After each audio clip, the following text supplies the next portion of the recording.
Welcome to the Korea Daily Briefing for April 9th, 2026. Let's get into the top stories making headlines today. Following up on this week's missile launches, North Korea revealed that its three-day weapons testing spree included ballistic missiles armed with cluster bomb warheads. The tests, which ran from Monday through Wednesday, also featured demonstrations of anti-aircraft weapons, electromagnetic weapon systems, and carbon fiber bombs. South Korea's Joint Chiefs of Staff confirmed the missiles flew between 240 and 700 kilometers before falling into the sea.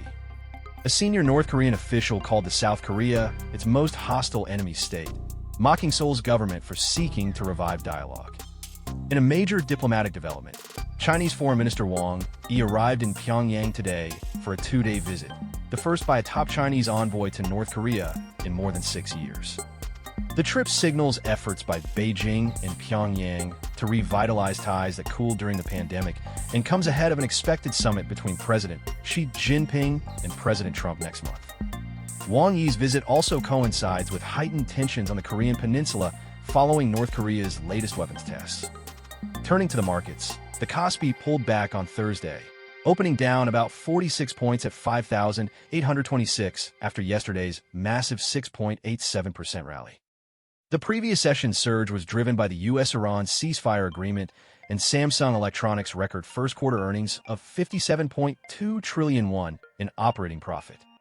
Notably, retail investors posted a record net sell-off of 5.4 trillion won, taking profits while foreign and institutional buyers drove the rally. In entertainment news, BTS officially kicked off their Arirang World Tour today in Goyang, marking the group's return to live performances after completing military service. The tour spans more than 85 dates across 34 cities in 23 countries, making it the largest world tour ever by a K-pop artist. Tickets sold out within hours, and the April 11th Goyang show will also be broadcast live in cinemas worldwide.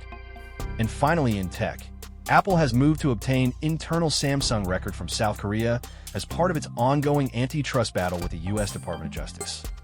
The DOJ sued Apple in 2024, accusing it of using App Store rules and developer restrictions to limit smartphone competition.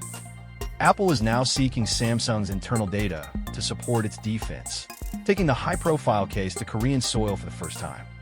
That's all for today's Korea Daily Briefing. Thank you for watching.